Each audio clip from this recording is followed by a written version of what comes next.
मला असं वाटतं की हा काही या वर्षाचा प्रॉब्लेम नाही. दरवर्षी पावसाळा आला की नाशिक रोड असेल, ठाण्यात खड्डे पडतात आणि पावसाळा सुरू व्हायच्या आधी आम्ही सतत हे अधिकारी वर्ग असेल किंवा हे राजकीय नेते असतील यांच्या पाठी आम्ही सतत सांगतो की तुम्ही पावसाळा यायची वाट बघू नका. पावसाळा यायच्या आधी या खड्ड्यांचा कायमस्वरूपी बंदोबस्त करा. आज नाशिक रोडचं आज तुम्ही एक्सप्रेस हायवेमध्ये रूपांतर करताय, तिथे कॉन्क्रिटीकरण चालू आहे, सगळं सुरू आहे, तरी सुद्धा देखील जर आज एक तरुण मुलगा आज खड्ड्यात पडून गेला, काल एक महिलेचा मृत्यू झाला, नाशिकमध्ये 4 लोकांचा मृत्यू, सरकार आहे कुठे? आमच्या ठाण्याचे पालकमंत्री आहेत कुठे? आज जर एवढ्या लोकांचा मृत्यू होत असेल आणि तरी सुद्धा जर पालकमंत्र्यांना जाग येत नसेल, सरकारला जाग येत नसेल, बांधकाम मंत्र्यांना जाग येत नसेल, तर आम्ही प्रश्न कोणाला विचारायचे की तुम्ही फक्त खासदार आणि आमदार बोलण्याच्याच पाठी राहणार आहात?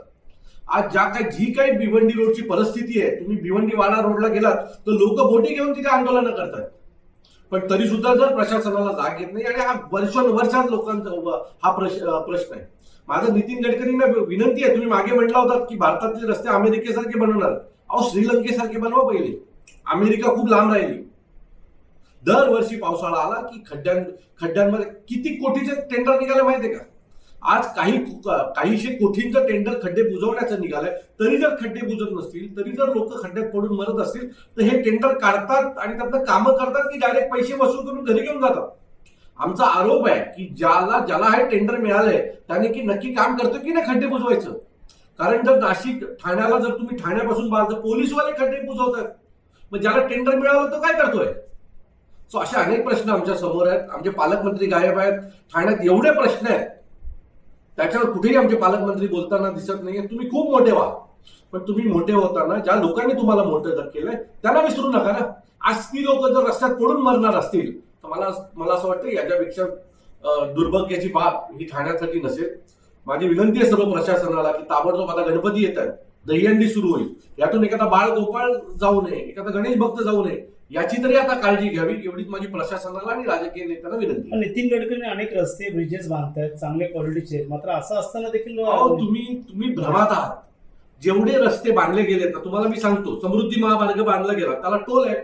आज नागपूरला जायला आम्हाला 1800 रुपये टोल द्यावा लागतो. काय सरकारने आमच्याकडनं टॅक्स वसूल करतात, त्या पैशांना आम्हाला काय दिले? तर त्या पैशांना आम्हाला काही मिळालेलं नाही. जेवढे मोठे एक्सप्रेस हायवे येत आहेत, मोठे रस्ते येत आहेत, प्रत्येक रस्त्याला टोल आलाय. आज ठाण्याला 5 टोलचा विळखा पडणार आहे पुढच्या काही दिवसात. ठाणेकरांना ते कळत नाहीये, पण पुढच्या काही वर्षामध्ये ठाणेकरांना 5 टोलचा आणखी विळखा पडणार आहे. त्याच्यामुळे फक्त नवीन टेंडर काढणं, कंपन्यांमधनं बँकांमधनं मोठे कर्ज वसूल करणं, त्यातून आपल्या स्वतःची टक्केवारी करणं लोकांशी काही घेणं देणं नाहीये. नितीन गडकरींनी फक्त जेवढे रस्ते बनवले ते सगळे रस्ते टोलचे आहेत. टोल व्यतिरिक्त आमच्या टॅक्स मधनं जे पैसे घेतात ना, त्यातून आम्हाला काही मिळालेलं नाहीये. आणि जे रस्ते बनले त्याची परिस्थिती अतिशय वाईट आहे. तुम्ही आत्ता जो काही नाशिक ठाणे मुंबई रस्ता जो बनतोय ना, जाऊन एकदा बघा त्याची परिस्थिती काय. अहो, ते कपिल पाटलांच्या घराजवळचा जो ब्रिज आहे ना, तो आत्ताच खाली ढासळलाय.